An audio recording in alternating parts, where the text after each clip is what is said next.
Excellencies, distinguished guests, good evening. I'm delighted to welcome you to the Sri Lanka residence this evening when we celebrate our beautiful island nation's 71st anniversary of independence. Lord Ahmed, I'm honored by your gracious presence this evening as our chief guest, which adds value to this occasion and reinforces our bilateral cooperation. I'm also pleased to welcome members of Parliament, the Commonwealth Secretary General, the Marshal of the Diplomatic Corps, heads of mission, mayors, and the many distinguished friends of Sri Lanka who are present with us on this special occasion, including the famous Sri Lankan novelist, he's actually internationally very famous, Gunasekera.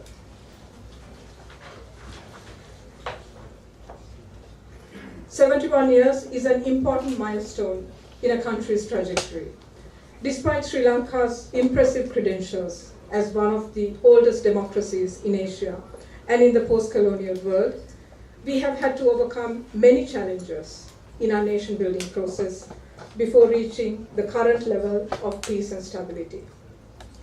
Today, Sri Lanka has evolved into a mature democracy, upholding good governance and the rule of law through constitutional, judicial, and administrative reforms, while remaining steadfast in nurturing the country's pluralistic composition. These are achievements we can be justifiably proud of, even though there is more work to be done.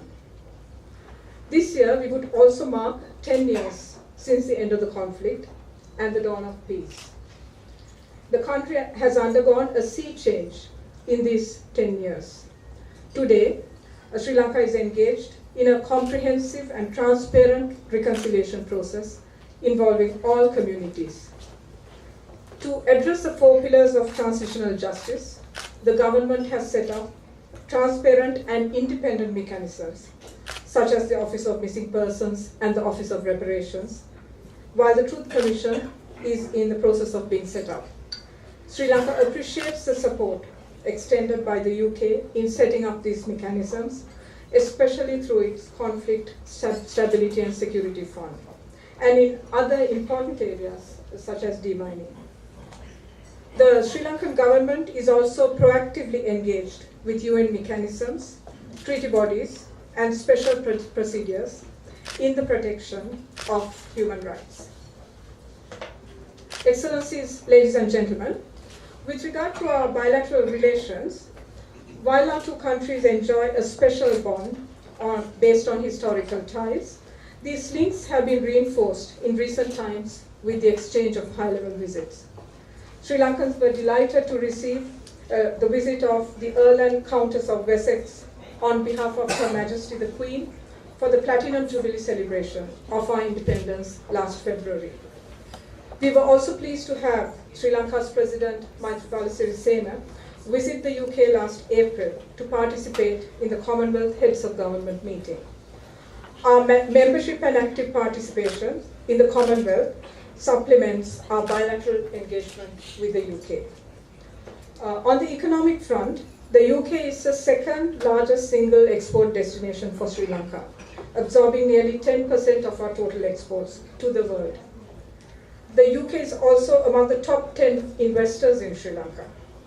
Sri Lanka's port city and financial city, which are mega development projects with a total investment of US $15 billion, have opened exciting new opportunities for potential investors from the UK.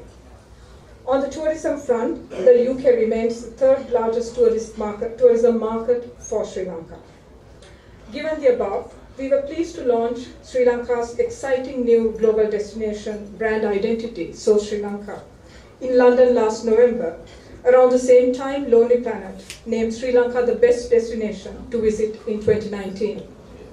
In brief, ladies and gentlemen, Sri Lanka today is fast emerging as a hub in one of the fastest growing regions in the world, harnessing its unique location advantage in the Indian Ocean. Ladies and gentlemen, on a lighter note, the bedrock of our cooperation is also our shared history of tea and the quintessential cricket. In this regard, We look forward to the upcoming Cricket World Cup hosted by England and Wales this summer, although we cannot vouch for the absolute success of the Sri Lankan cricket team. On a more positive note, we are also excited to have our netball team, who are the Asian champions, participate in the Netball World Cup in Liverpool this summer.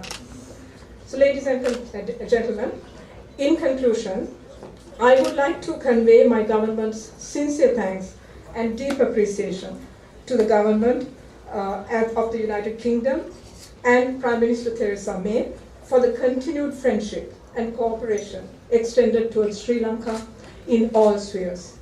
We look forward to further strengthening our bonds in the future.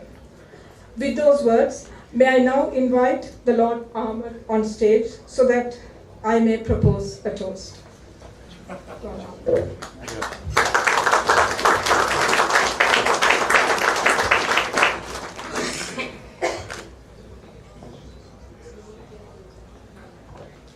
Excellencies, ladies and gentlemen, I invite you to raise your glass to the good health, happiness, and personal well-being of Her Majesty the Queen. Yes.